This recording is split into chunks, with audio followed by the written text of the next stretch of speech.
They buried my husband, but at his funeral, a message buzzed on my phone. I'm still alive. Trust no one. My name is Evelyn Moore, and I was 66 years old when my life split in two. The funeral for my husband, Raymond, was the quietest, coldest day I had ever known. The sky hung low with gray clouds, and the air felt heavy, pressing down on my chest. I stood by his casket, numb, my hands gripping the edge of my black dress, as if holding onto fabric could keep me from falling apart. There should have been more people. Raymond had lived his whole life in Spring Creek. He had fixed half the town's bicycles, repaired their tools, given away hours of his time for free. And yet that morning, only our sons, Daniel and Patrick, stood beside me. Their faces were composed, too composed. Their embraces were stiff, their tears forced, as if they were performing grief rather than feeling it. I thought nothing could wound me deeper than laying my husband to rest. But then, as the pastor's words faded and the first handful of dirt hit the casket, my phone buzzed inside my purse. A message from an unknown number. 3 words that froze my blood. I'm alive. My hands trembled as I typed back, "That's not possible. You're in the casket." The reply came instantly. "I can't say. They're watching. Don't trust Daniel and Patrick." My world cracked open. I stared at my sons, standing so calmly just a few feet away, and for the first time in my life, I felt a chill run through me at the sight of my own children. Before everything shattered, my life with Raymond was built on the simplest kind of love. We both grew up in Spring Creek, a place where summers were hot and dusty, winters left the roads muddy, and dreams were often smaller than the town itself. But somehow, with him, everything felt wide open. I was 24 the morning he first spoke to me outside his little repair shop. His father had left him the place, and he spent his days bent over bicycles, his hands forever stained with grease. That morning, he stepped out into the sunlight, wiped his hands on a rag, and smiled at me. It was a shy smile, the kind that doesn't announce itself but lingers in your chest. "Good morning," he said softly. "Need me to check your bike?" The truth was, I didn't even own a bicycle, but I came up with an excuse, something silly, just to keep standing there, just to keep hearing his voice. That moment stretched into walks through the town square, evenings under the old oak tree where we carved our initials, promises whispered under stars we thought would never betray us. We married not long after. It was a small ceremony, no lace gown, no glittering rings. Just vows spoken with trembling voices and eyes that refused to look anywhere but at each other. Our first home was no castle, a 2-bedroom shack with a tin roof that leaked whenever the rain came hard. We'd scatter pots around the house, chasing drips and laughing at the absurdity of it. Those nights, with water dripping and our laughter echoing, I felt richer than anyone alive. Raymond worked himself to the bone from dawn until dusk, fixing whatever wheels rolled into his shop. I sewed dresses, blouses, and skirts for the women in town. Our pockets were always light, but our hearts were heavy with contentment. We didn't need much because we had each other, and for a long time, that was more than enough. When Daniel was born, I thought my heart might burst from the sheer size of my love. He had Raymond's wide, honest eyes and my smile, and when I first held him, it felt as though the whole world had tilted toward joy. 2 years later, Patrick arrived, perfect in his own way, and our little house filled with the sound of boys laughing, crying, shouting, life spilling from every corner. Raymond was a devoted father. On Sundays, he'd take Daniel and Patrick down to the river to fish. He'd crouch behind them, showing their small hands how to bait hooks, how to tie knots, how to trust the patience of water. In the evenings, he'd tuck them into bed and tell stories that made their eyes widen with wonder. Stories of courage, kindness, and the kind of loyalty he lived by every single day. And I did what mothers do. I fed them, clothed them, mended every scraped knee, and cooled every fevered brow. I was there for every nightmare and every tear. At night, when the house finally fell into silence, Raymond and I would sit together on the porch with cups of coffee cradled in our hands.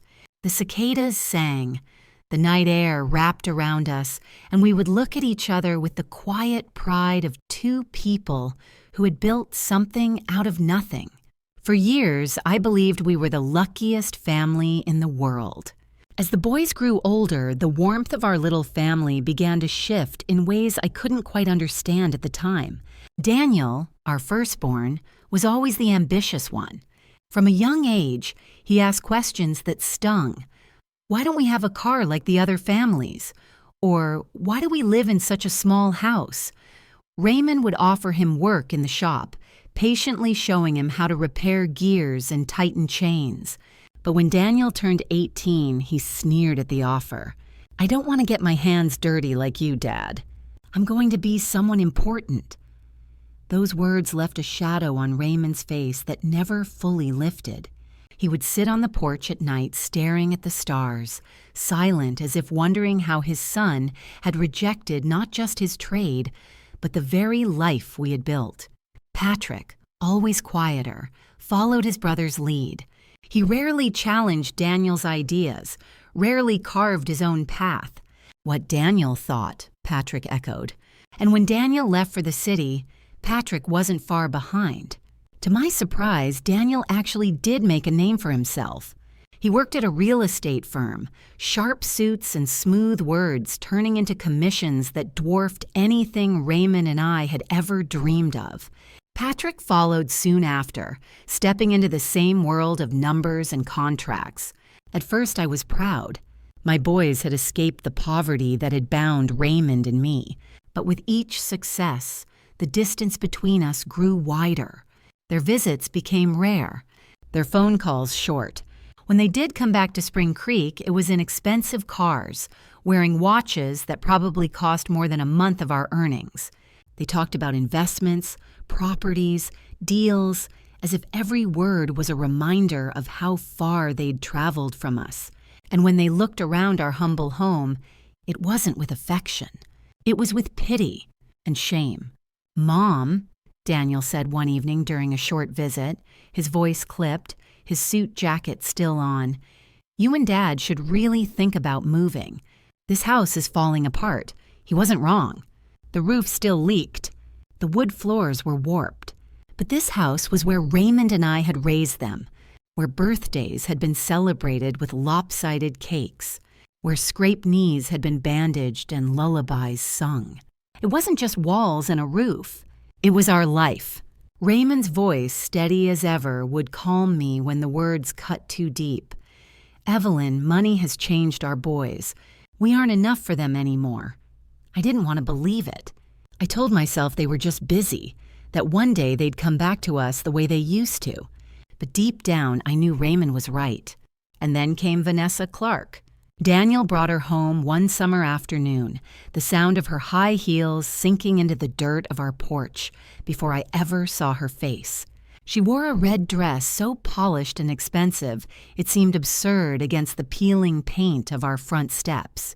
Her smile was practiced, her handshake little more than the tips of her fingers brushing mine. "Nice to meet you," she said, her voice polite but cool. Her eyes swept through our home as if she were inspecting something she already knew didn't meet her standards. That evening, I cooked with love, hoping to show her who we were. Meatloaf, mashed potatoes, roasted chicken, the same recipes that had filled Daniel's childhood. But she barely touched her plate, pushing food around with a fork, sipping water instead. I heard Daniel whisper to her when he thought I couldn't, "Next time, we'll take them to a restaurant." Every word pierced me like glass. This was the son I had raised with my bare hands, apologizing for the life that had given him everything. Patrick never married, but he mirrored Daniel in every way. His visits were brief, rushed. His phone always buzzing with calls he claimed were urgent. "I've got a meeting tomorrow, Mom." "I can't stay long." He never lingered. He was always on his way to somewhere more important. Our family Sundays faded away. Christmases grew formal, cold.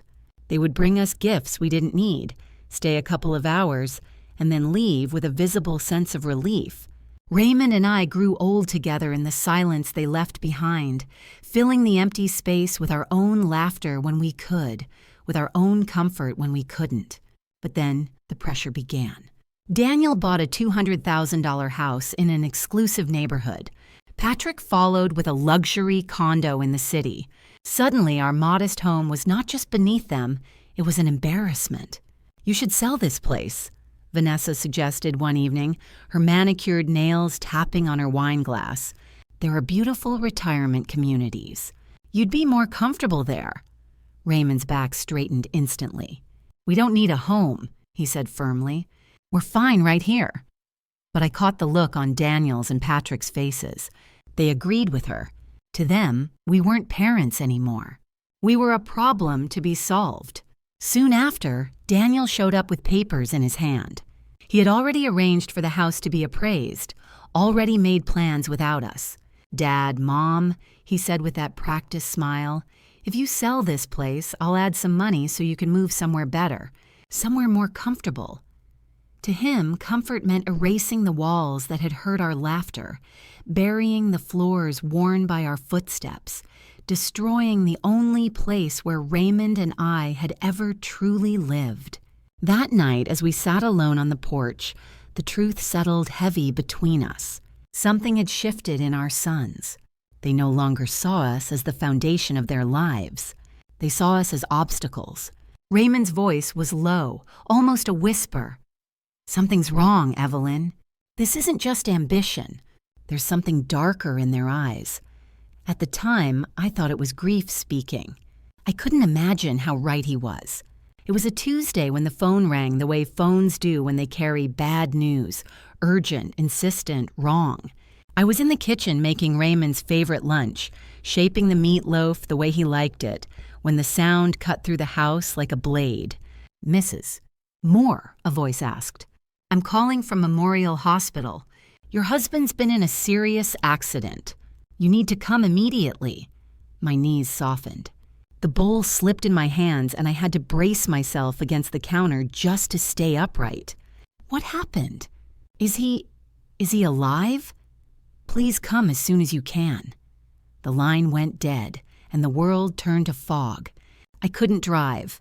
My hands wouldn't stop shaking long enough to put the key in the ignition. My neighbor had to take me, and I don't remember the trip.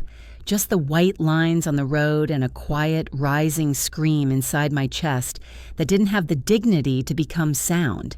On the way, I called Daniel and Patrick, my voice tripping over itself. "Your father, the hospital, please come." When I reached the ER, the smell of antiseptic and metal wrapped around me. Monitors beeped from behind curtains, wheels squeaked, voices overlapped in a language of crisis. At the intake desk, the nurse recognized my name and lowered her voice. "He's in ICU. They're working on him." "What happened?" I asked, swallowing air like it was water. My son said, "He said there was an explosion at the shop." She glanced down, then up at me. "The doctor will explain." Daniel and Patrick arrived within minutes, which struck me, even in my panic, as strange. I had just called them. They shouldn't have been able to get there so fast. Daniel hugged me with a force that felt rehearsed. Patrick hovered at my side, jittery, eyes flicking past me toward the double doors that led to ICU, as if he were waiting for someone to call his name. A nurse led us down a bright, too-clean hallway. Machines hummed behind every door. When we reached Raymond's room, I saw my husband through a forest of tubing, his face ghostly under the fluorescent light, his hands wrapped in gauze, his chest rising and falling with the help of a machine that breathed for him. For a moment, I didn't recognize him. Then I saw the line of his jaw, the stubborn set of his mouth, even in sleep, and my heart tore open. "Raymond," I whispered, moving to his side. The only bare skin left was one hand. My hand found his. It was warm. "I'm here. I'm not leaving, Doctor." Leonard Harris entered quietly, a man with gentle eyes made older by the things he'd had to say in rooms like this. He introduced himself, then looked at Daniel and Patrick as if to make sure the family was all accounted for before he spoke. "Mrs., "Moore," he said, "your husband suffered extensive injuries, severe burns on his arms and torso, and significant brain trauma. We've stabilized him, but he's in an induced coma." "Will he wake up?" I asked, even though the answer lived like ice in the center of me. "Doctor," Harris took a breath, "we'll do everything we can, but the prognosis is guarded." I nodded because I didn't know how to stay standing without doing something with my head and hands. We took turns at his bedside, at least I did.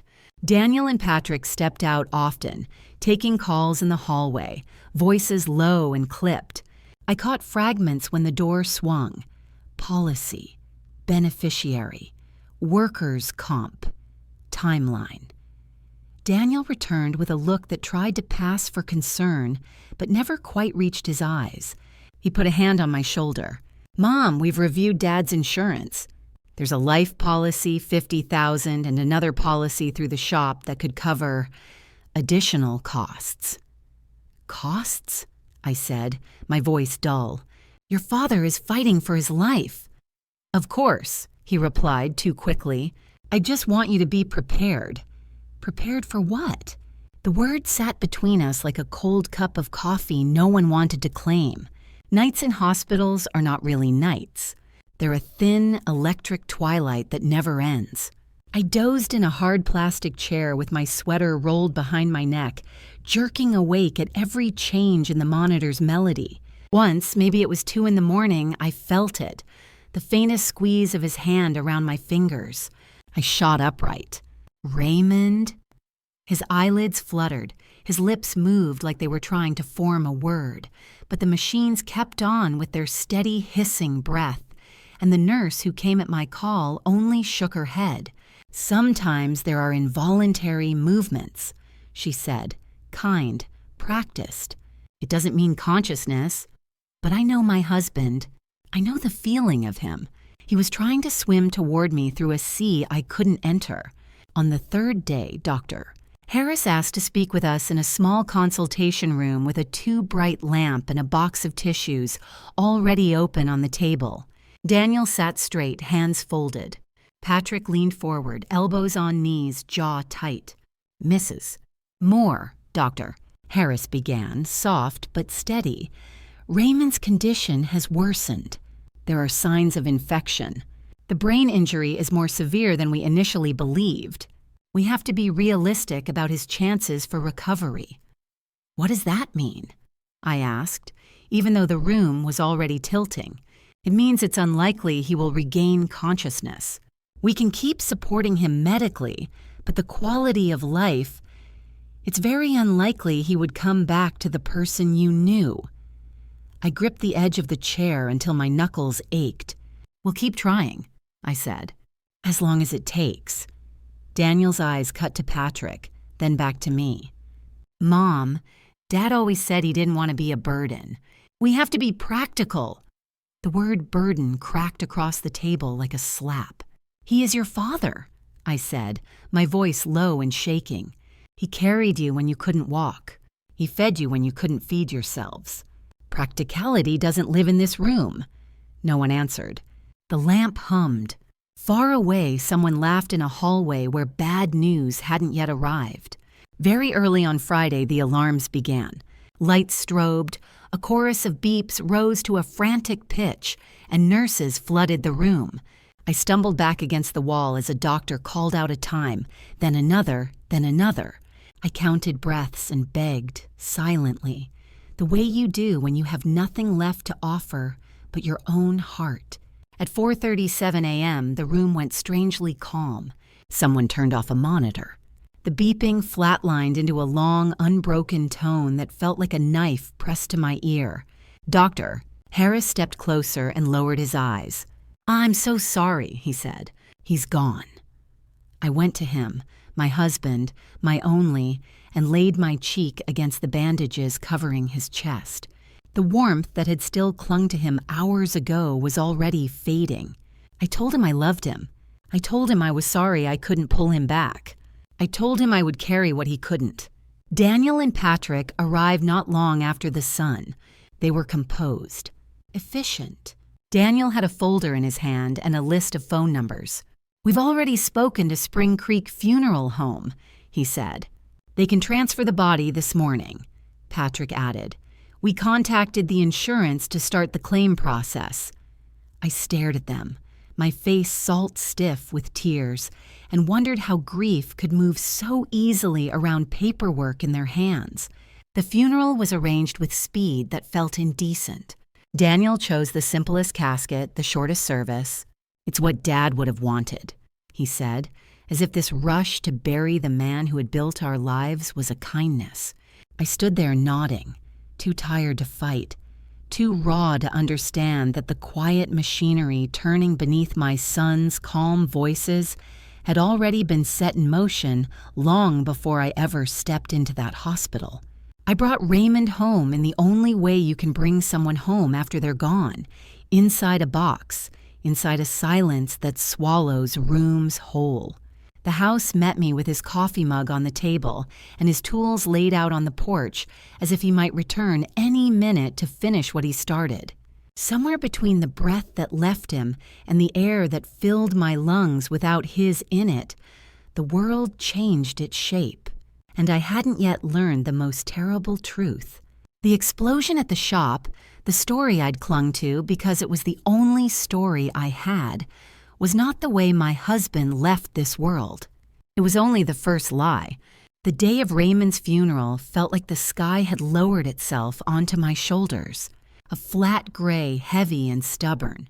I took out my only black dress, the same one I wore to my mother's funeral, and my hands shook so badly that my neighbor, Agnes Miller, had to button the back for me.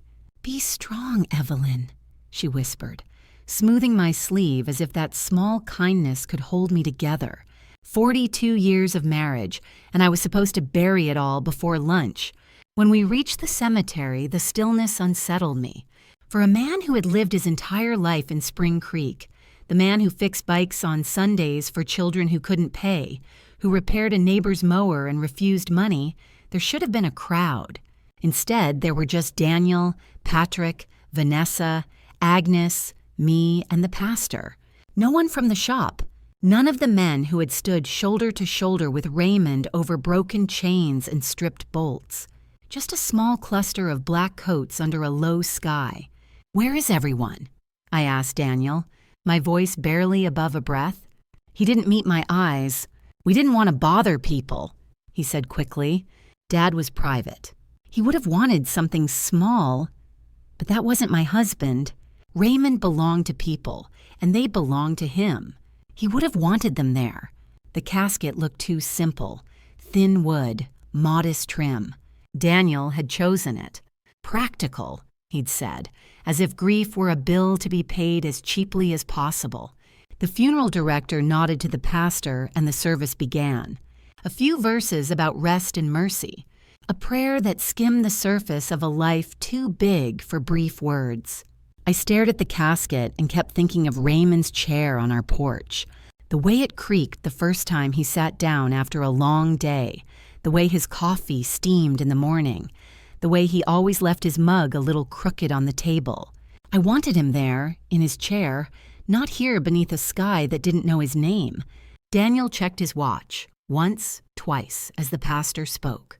Patrick shifted from foot to foot, jaw tight like a man late for a meeting. Vanessa stood a step behind them, a black veil lowered just enough to look respectful while her fingers, pale and precise, moved across her phone screen. She turned the brightness down when she realized I was watching. When the pastor handed me the small shovel, my legs softened. Agnes caught my elbow. The dirt was damp from an earlier drizzle. It clung to the blade and dropped in clumps onto the casket with a sound that split me open, soft and final, like a door closing from the other side. I wanted to climb down and drag the box back into the light. I wanted to say, "Not yet, not yet," and then my purse buzzed. It was so out of place in that quiet, like a fly in a church, that I almost ignored it. But grief does strange things.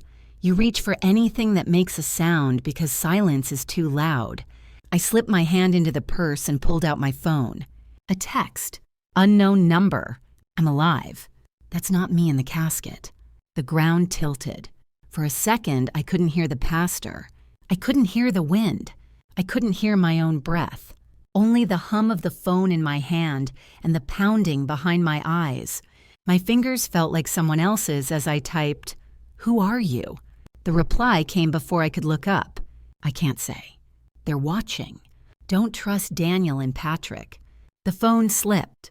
It hit the wet grass with a dull thud. Agnes bent to pick it up, but I snatched it too fast for a grieving widow, clutching it to my chest like a secret I wasn't ready to share with the air. "Are you all right, Mom?" Daniel's voice cut in, careful and public. His eyes searched my face as if he were reading a document for errors. I lifted my chin and borrowed a steadiness I didn't feel. "I'm fine, just tired." His gaze flicked to the phone, then away. Patrick hovered, hands in his pockets, that same restless energy, like he needed to be somewhere else, anywhere else, fast. Vanessa angled her body slightly, as if to block my view of her screen. A notification lit up and disappeared under her thumb. The pastor closed his book. A breeze pushed through the trees. The funeral director stepped forward with professional sympathy and started guiding us toward the cars. Everything moved too neatly, too quickly, as if someone had scripted the morning with the goal of being done. On the drive home, the message pulsed in my mind like a second heartbeat. "I'm alive. Don't trust Daniel and Patrick." I turned it over and over, looking for a seam I could pry open to prove it false. The letters didn't budge. That evening, the house met me like a museum of a life I still lived. Raymond's tools lay on the porch in careful rows. His coffee mug waited on the table with yesterday's ring at the bottom. His jacket hung on the peg, one sleeve twisted, as if he'd be back in 5 minutes to fix the angle. I stood in the doorway and felt the weight of everything that had been and everything that now wasn't. They had arranged the funeral with a speed that left me breathless. The casket chosen, the service booked, the insurance numbers already dialed. Daniel had a folder at the hospital hours after Raymond died. Patrick had names and dates. Vanessa had a list of next steps. It had all looked like competence. Standing alone in the kitchen, it looked like choreography. I set the phone on the table and stared at it, half hoping, half dreading it would buzz again. The house ticked, the old clock, the settling wood, the nervous beat of my own heart. I replayed the last week in ruthless detail.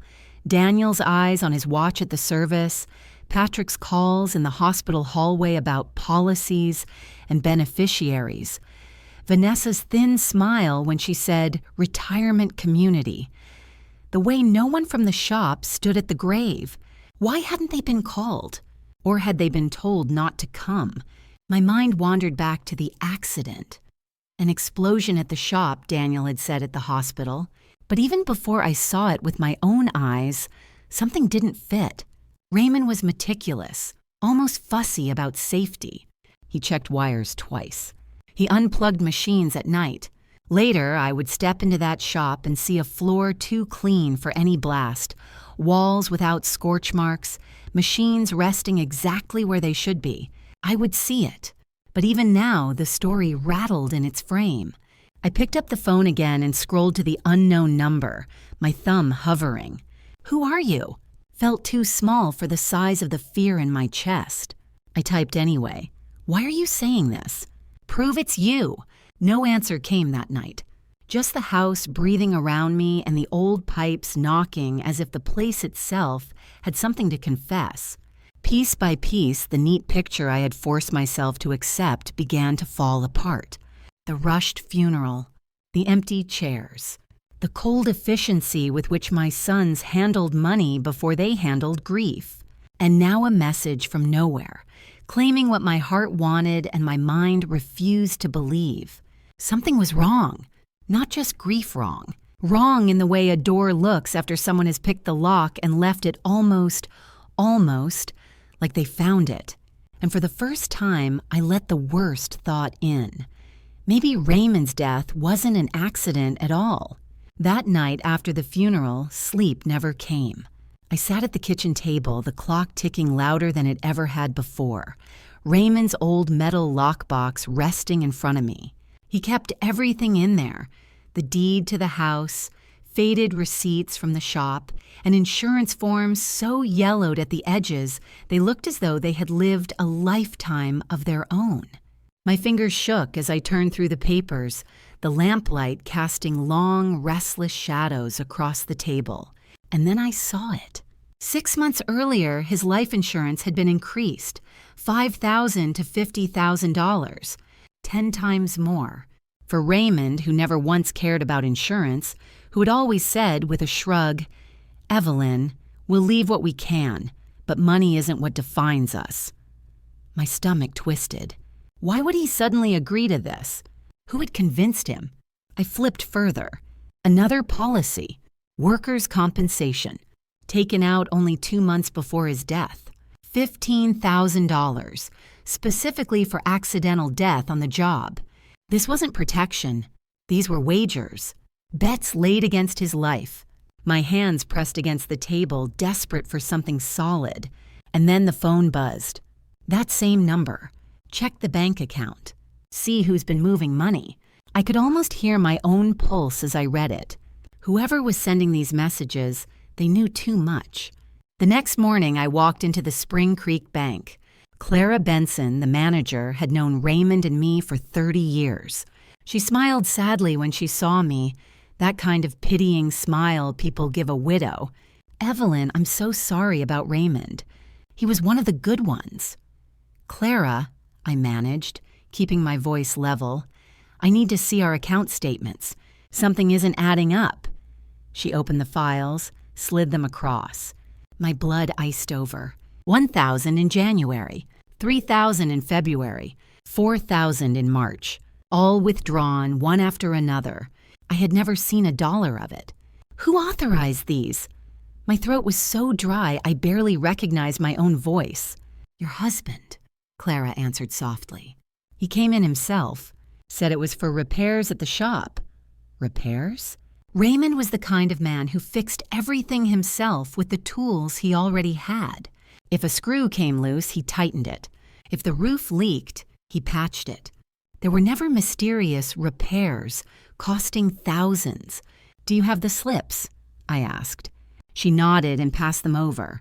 I knew Raymond's signature as well as my own. This was close, but not quite. The letters wavered. The lines lacked the steady firmness of his hand. "Clara," I said quietly, leaning in, "did he ever come alone?" She hesitated, brows furrowing. "Now that you mention it, no. Once or twice he came with Daniel. Said his father struggled with the fine print, so he was just helping out." Daniel. Helping. My husband, whose eyesight was sharper with glasses than most men half his age. Helping. I walked out clutching the copies, the air outside colder than the bank's air conditioning. Every step back toward the house felt like sinking deeper into something I didn't want to face. That afternoon, I forced myself to unlock the shop, the place Daniel swore had nearly killed his father in an explosion. But the shop was immaculate, too immaculate. The concrete floor gleamed as though freshly scrubbed. The walls bore no scorch marks, no cracks, not even a smudge. Machines stood in neat rows, the welder, the compressor, the saw. Silent, untouched, ready for work that would never come. No accident had ever happened here. And then, in the desk, I found it. The top drawer buried under old invoices, a piece of paper in Raymond's hand. The letters wobbled, but the meaning struck like a hammer.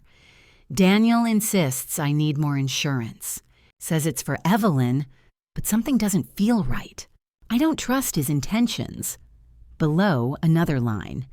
"Patrick brought papers for me to sign.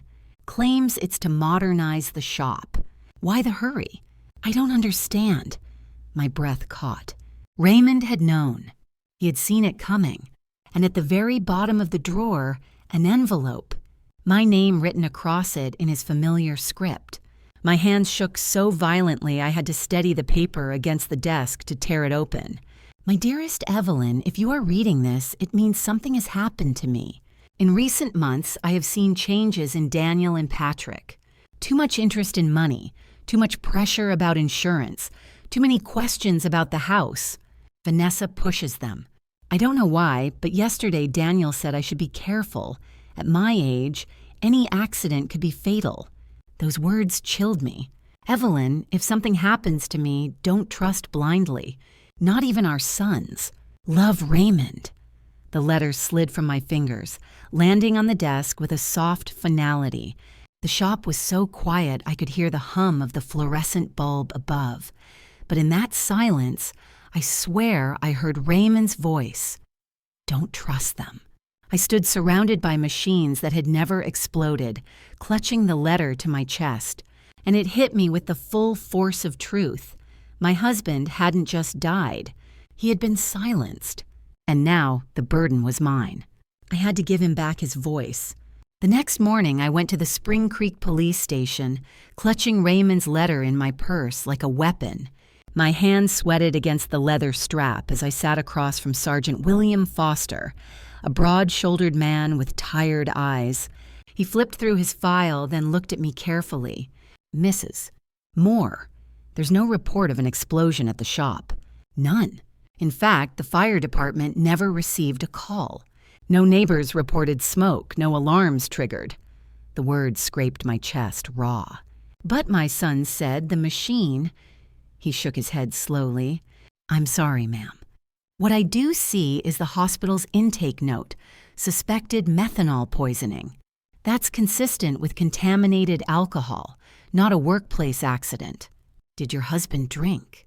No, I whispered. He hated alcohol. He'd cough just smelling it. Sergeant Foster leaned forward, lowering his voice. Then someone gave it to him. On purpose or by trick, I can't say. But you need to be careful who you trust. The warning sat heavy in my bones as I drove home. That evening, the doorbell rang. When I opened it, there they were. Daniel, Patrick, and Vanessa, smiling too wide, their arms full of takeout boxes and a cardboard tray of steaming coffee cups. Mom, Daniel said warmly, stepping inside without waiting for an answer. We thought you shouldn't be alone tonight. We brought dinner.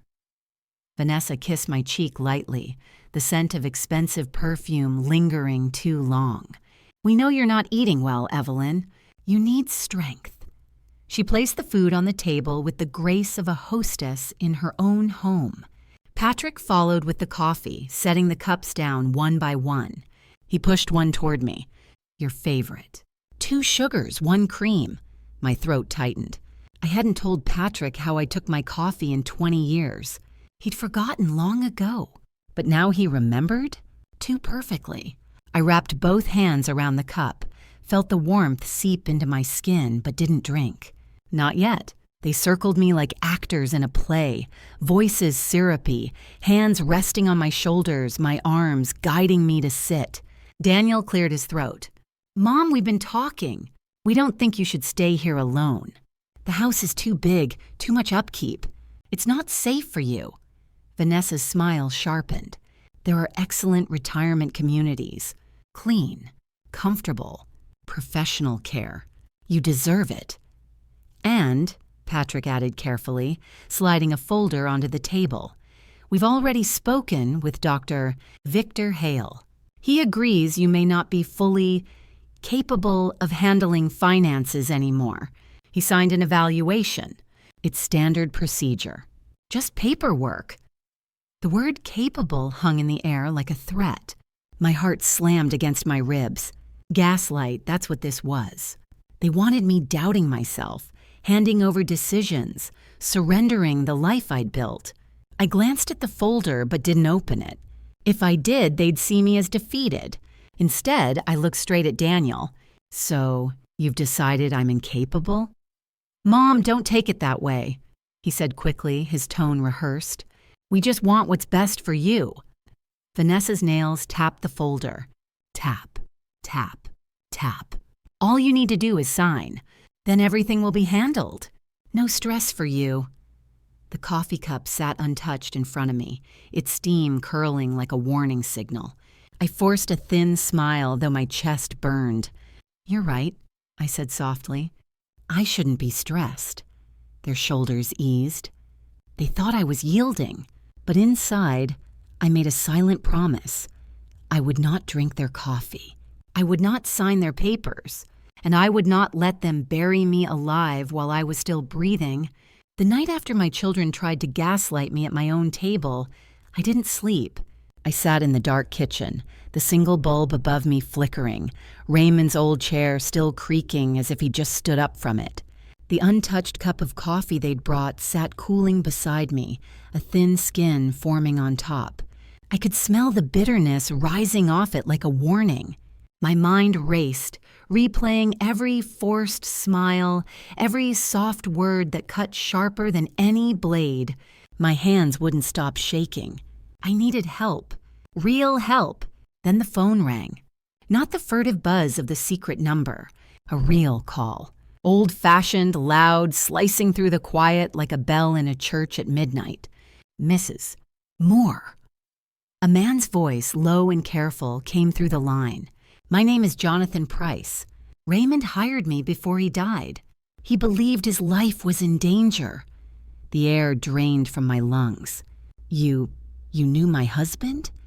"I met him 3 months ago," he said. "He asked me to look into some financial irregularities and into Daniel and Patrick's behavior. I think it's time you saw what he left with me." We agreed to meet the next morning at a diner off Highway 12, the kind of place truckers stop for eggs at 3 a.m. I arrived early, Raymond's letter clutched in my hand like a talisman. I kept scanning the door, feeling the weight of eyes that weren't there. Every time the bell above it chimed, my stomach knotted. When Jonathan Price finally walked in, I recognized the type instantly, steady, watchful eyes, a coat that had seen too many stakeouts, a man who'd heard more lies than truths but still showed up. He slid into the booth across from me, set down a black folder thick with papers, and looked me straight in the eye. His voice was quiet but firm. "Your husband wasn't paranoid, Mrs. Moore. He was right." He opened the folder. The world I had been clinging to like a life raft began to unravel piece by piece. First, a small recorder. Jonathan placed it on the table, pressed play. The diner noise faded as if someone had turned down the world's volume. Daniel's voice, cold, flat, unmistakable. Methanol, tasteless. A few ounces in his drink. "He'll look like he got careless in the shop." Patrick's voice joined, softer but no less chilling. "And Mom? What do we do when she starts asking questions?" Daniel again, a short, cruel laugh. "We move her. Nursing home, or find a way. She can't be in control." I slapped a hand over my mouth, choking back a sob that clawed at my throat. My boys, my blood, plotting my husband's death, plotting my erasure. Jonathan's hand hovered above the pause button, steady as stone. "There's more," he said gently. He turned the next page. Photographs, grainy but clear enough to destroy me. Daniel at a supply store, sliding a container of industrial methanol across the counter. His head down, a baseball cap pulled low, but his profile plain as day. A receipt with his credit card number attached. Then documents. Bank statements Jonathan had traced, showing gambling debts in Daniel's name, credit cards maxed out, Patrick's failed business ventures bleeding money. They weren't saving the family. They were sinking it, and planning to use Raymond and me as their lifeboat. Finally, Jonathan handed me a medical report with the hospital's letterhead. 3 weeks before Raymond's death, an annual physical. Cholesterol normal. Blood pressure steady. Liver function perfect. The doctor had scrawled at the bottom, "Excellent health for age. No concerns." I gripped the paper so hard it crumpled. My husband hadn't been fading, hadn't been weak. He had been healthy, and then he was gone. Poisoned. Tears blurred the ink as I whispered, barely audible over the clatter of dishes. "They killed him." Jonathan nodded once, jaw tight, eyes flicking to the door and back. "Yes, and if we don't move fast, Mrs. Moore, they'll come for you next." The diner buzzed around us. Coffee poured, plates clattered, conversations hummed. But in that booth, the world narrowed to a single truth. My sons had murdered their father, and now they were plotting to destroy me. I looked at Jonathan Price, this stranger my husband had trusted, and felt something shift. For the first time since the funeral, I wasn't completely alone. There was a witness, there was proof, and there was a way to fight back. The next morning, I walked into the Spring Creek police station with Jonathan Price by my side. The linoleum floor squeaked under my shoes. The smell of stale coffee and paperwork hit me like a memory of 1,000 waiting rooms. For the first time since Raymond's death, I didn't feel like a widow stumbling through fog. I felt like a soldier carrying evidence into battle. My husband's last words folded into my purse like a flag. Sergeant William Foster stood when we entered. The same man who had warned me before. But this time his eyes were sharper, scanning my face, then Jonathan's, as if he could sense the weight we were dragging into his office. I placed Jonathan's black folder on his desk. My fingers trembled so hard the clasp rattled against the wood, but my voice came out low and steady. Sergeant, my husband didn't die in an accident. He was murdered, and this proves it. Jonathan didn't speak. He just opened the folder with the slow, deliberate movements of someone revealing a secret you can't take back. He laid the evidence out piece by piece. The recording of Daniel and Patrick, their voices cold and casual, like men ordering lunch instead of planning a murder. The photographs of Daniel buying industrial methanol, the receipt stapled to the back like a confession. The bank records, debts piled high like a trap ready to spring, dates and signatures marching down the page. The medical report showing Raymond in perfect health just weeks before his death, proof that the accident was never an accident at all. Foster's jaw tightened as the tape played, my son's voices filling the room like poison gas. His hand froze halfway to his coffee mug and never made it the rest of the way. He didn't interrupt. He just sat there, shoulders rigid, eyes fixed on the table until the last word faded. Then he exhaled slowly, rubbing his palm across his face as though to wipe the sound out of his ears. Mrs. Moore, Mr. Price. His voice was quieter now, heavier. This is more than enough for probable cause. But we'll need the body. If there's methanol, it'll still be there. The words cut like ice. Raymond's body. My husband would have to be unearthed, touched by strangers once more. The thought made bile rise in my throat, but I nodded. If it meant justice, I would endure it. My nails dug crescent moons into my palms as I whispered, mostly to myself, "Forgive me, love. This is the only way." 2 days later, under a sky the color of wet slate, they dug him up. I stood at the edge of the cemetery, the hem of my coat soaking up the damp earth, the sound of shovels biting into ground echoing in the still air like a slow drum beat.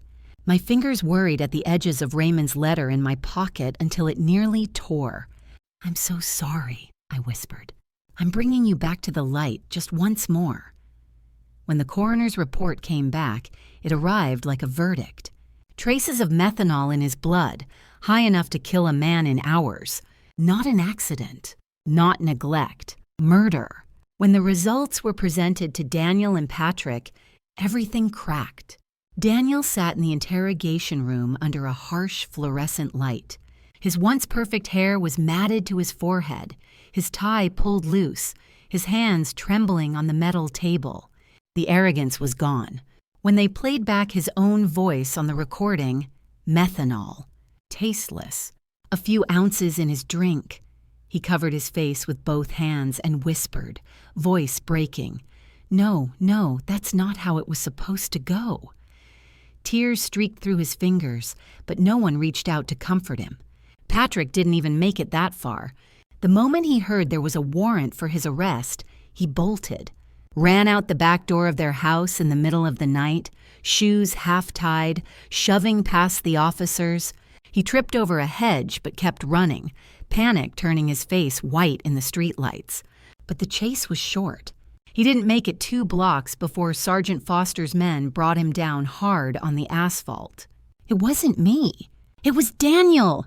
he screamed as the cuffs closed around his wrists, his voice echoing uselessly into the dark. I wasn't there when the metal clicked shut around their hands, but Foster told me later, and I pictured it. The 2 boys I had once rocked to sleep, now dragged into the back of police cars like strangers. The lullabies, the birthdays, the scraped knees, all collapsing into this one moment. Justice had begun. And yet, as I stood alone in my kitchen that night, staring at the cold cup of coffee still sitting where they had left it days before, I felt no victory. Only the hollow ache of a woman who had lost her husband to poison and her sons to greed. My reflection in the dark window looked like a ghost, but at least now the truth had a voice. Raymond's voice. My voice. And for the first time, that voice was being heard. The courthouse smelled of old wood and dust, the kind that clung to your clothes no matter how quickly you passed through. I had never stepped foot inside a courtroom before.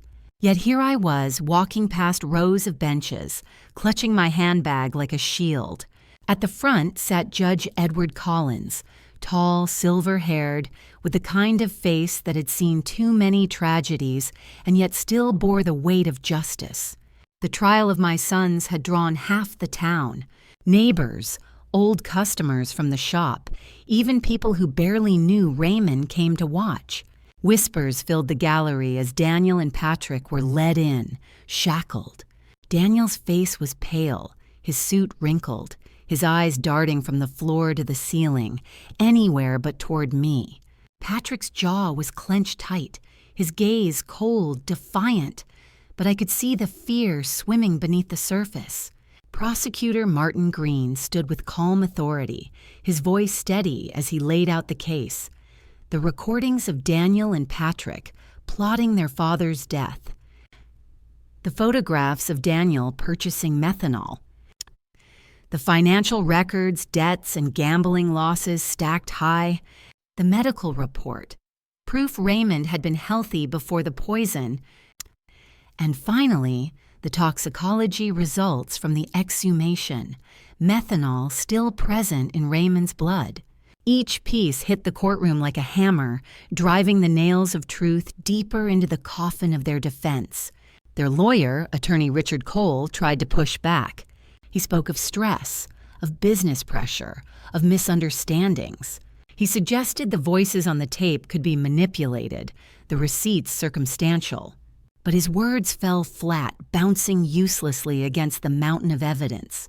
Even he seemed to wilt under the weight of what he was saying, as if he knew he was painting on fog. Then it was my turn. I took the stand, the oath heavy on my tongue. My voice shook at first, but then steadied as I spoke. I told them about Raymond, the boy who had fixed my bike just to talk to me, the man who had patched roofs and mended bicycles, who had carried our sons on his shoulders and tucked them into bed at night.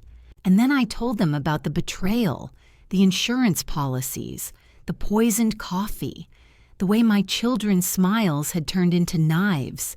My sons, I said, my throat raw, were my pride, my blood. I fed them, clothed them, prayed for them, and they plotted to bury their father and to erase me. There is no greater wound than betrayal from the hands you once held as babies. The courtroom was silent, every eye on me, every breath waiting.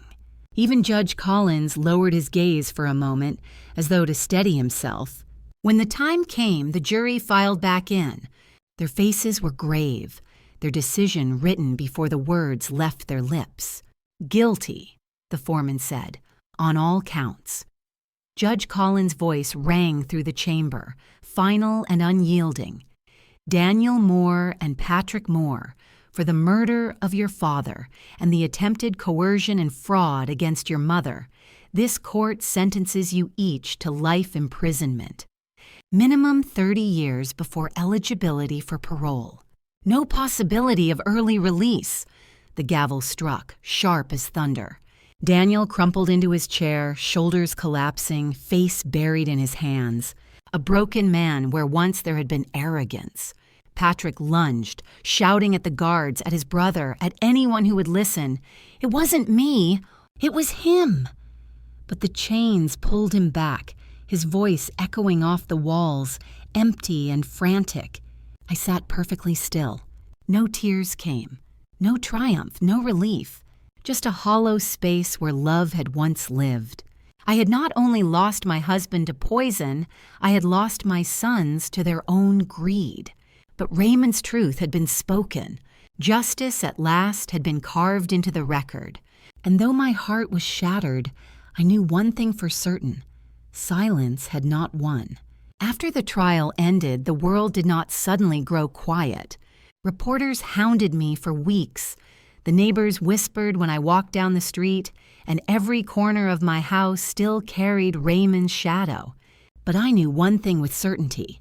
The insurance money, stained with his death, could never be mine to spend. So I gave it away. Every cent of it. With the help of Jonathan Price and a small group of volunteers, I established the Raymond Moore Foundation, an organization for victims of family crimes and domestic betrayal. We provided counseling, legal aid, sometimes even a safe place to sleep. I swore that no woman or man who found themselves trapped in a web of lies and violence would ever have to face it alone, the way I once had. The foundation became my lifeline. Every thank you letter, every trembling hand I held across my kitchen table felt like a small piece of Raymond's legacy being put back into the world. But the story of my sons did not end in that courtroom. 2 years into their sentence, a letter came from the prison. It was Daniel's handwriting, though the lines were jagged, frantic. "Mom, I know I don't deserve forgiveness. The money, the debts, they blinded me. We destroyed everything. I can't bear it anymore. Tomorrow I'll end it. Tell Dad I'm sorry." The words blurred through my tears, but I already knew the truth before the warden confirmed it the next morning. Daniel could no longer bear the weight of his guilt, and in prison, his life quietly came to an end. Patrick didn't follow him, not in body, but in spirit. The news of his brother's death shattered what was left of his mind. Guards said he screamed at night, swore that Raymond came to stand at the foot of his bed, whispering his name. He was transferred to the psychiatric ward of the prison, a ghost of the boy I once rocked to sleep. I should have felt anger or triumph or something sharp, but what I felt was pity, because in the end, greed had destroyed them long before the law did. When I stand in the garden now, the one I built on the ashes of Raymond's old shop, I see sunflowers turning to the sky, roses blooming in careful rows. I whisper his name into the wind and promise him, "Your death was not in vain. Your love, your honesty, they still live, not through our sons, but through the lives we've helped save. And though my family is broken, my heart is not. It carries scars, yes, but also strength." 5 years have passed. I am 71 now. My hair is white, my hands slower, but my heart feels lighter than it has in decades. Each morning I walk into the garden I planted where Raymond's old shop once stood. Rows of roses, bright sunflowers, white carnations, every flower a memory, every petal a prayer. When I carry fresh blooms to his grave on Sundays, I whisper, "You're still here, love. Not gone, never gone." The Raymond Moore Foundation has grown beyond anything I imagined. What began with a few files in a shoebox and the leftover money from an insurance policy soaked in grief has become a beacon for families in pain.